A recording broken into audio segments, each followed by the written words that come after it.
దీనికి ఒక rules book ఉంది, ఆ బుక్ ప్రకారం నడవాల్సింది. హరీష్ రావు గారు, మీరు మాట్లాడుతూ వికారాబాద్ ప్రజలు చూస్తున్నారు అన్నారు. వికారాబాద్ ప్రజలు కాదు, రాష్ట్ర ప్రజలు, దేశ ప్రజలు, ప్రపంచ ప్రజలంతా చూస్తున్నారు. ఒక్క వికారాబాదే కాదు. దయచేసి ప్లీజ్ సార్, ఇప్పుడు ఒక విషయం, ఈ సభ జరుగుతున్న తీరును రాష్ట్ర ప్రజలు, సిద్దిపేట ప్రజలు, వికారాబాద్ ప్రజలు, దేశ ప్రజలు అందరూ చూస్తున్నారు. సభలో జరుగుతున్న తీరును ప్రజలు గమనిస్తున్నారు. Right.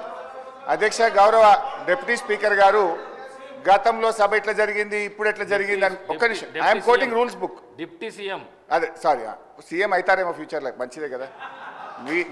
We want him to become a CM. అయితే అధ్యక్ష గారు, మీరు మాట్లాడుతూ డిప్యూటీ స్పీకర్ అన్నారు. డిప్యూటీ స్పీకర్ కాదు, డిప్యూటీ సీఎం. ఓకే, గౌరవ డిప్యూటీ సీఎం గారు, ఇంతకుముందు వారు డిప్యూటీ స్పీకర్గా పనిచేసినారు. మాకు పాత మిత్రబంధం ఉంది వారికి నాకు.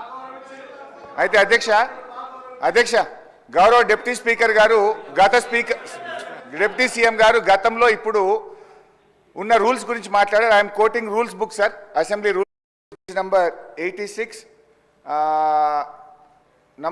Paragraph number 232(2) public accounts committee గురించి.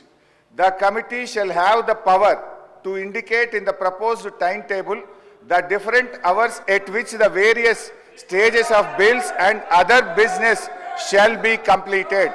అంటే బిఏసి కమిటీకి పవర్ ఉంది. షెల్, అక్కడ ఏమన్నది, షెల్ హ్యావ్ ద పవర్ అని స్పష్టంగా చెప్పిండ్రు. బిఏసిలో ఏ బిల్లులు పెట్టాలి, ఎప్పుడు పెట్టాలని చర్చించిన తర్వాతనే పెట్టాలని రూల్స్ బుక్ చెప్తుంది. నిన్న నేను రూమ్లో కూడా మీ ముందు చెప్పింది కూడా నేను, సార్ బిల్లులు మాకు బీఏసీలో చర్చించకుండానే 2 బిల్లులు సభలో ప్రవేశపెట్టారు, ఇది తప్పు అని నేను రూల్స్ బుక్ ఆధారంగా మాట్లాడినా. నేను రూల్ మాట్లాడినా కానీ బట్టి గారేమో లేని ఆవేశం తెచ్చుకొని కాంగ్రెస్ పార్టీ చేసిన అప్పులు బయటపడుతున్నాయని చెప్పి సభను తప్పుదో పట్టించడానికి వారు ఉపన్యాసం చేశారు. నేను ఉపన్యాసంలోకి పోను, నేను అప్పుల గురించే మాట్లాడతాను. గౌరవ బట్టి విక్రమార్క గారు చెప్పిన లెక్క ప్రకారంగా 1,27,208 కోట్ల రూపాయలు ఏడాది కాలంలో కాంగ్రెస్ ప్రభుత్వం అప్పు చేసింది.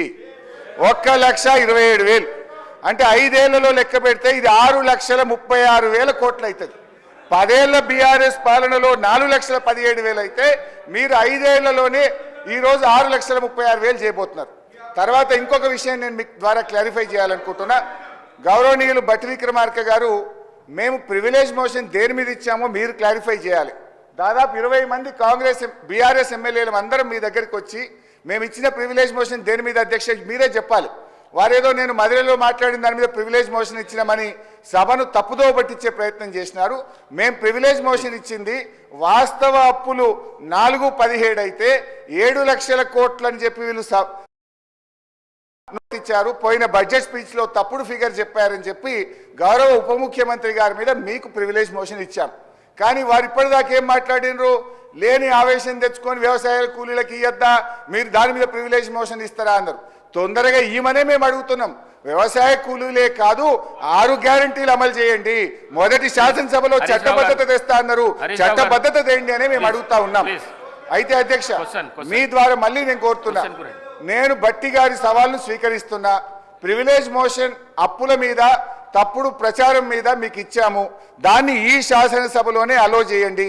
వీలైతే సభా కార్యక్రమాలు సస్పెండ్ చేసి ఇప్పుడే దాని మీద చర్చ పెట్టినా మాట్లాడడానికి మేము సిద్ధంగా ఉన్నాం.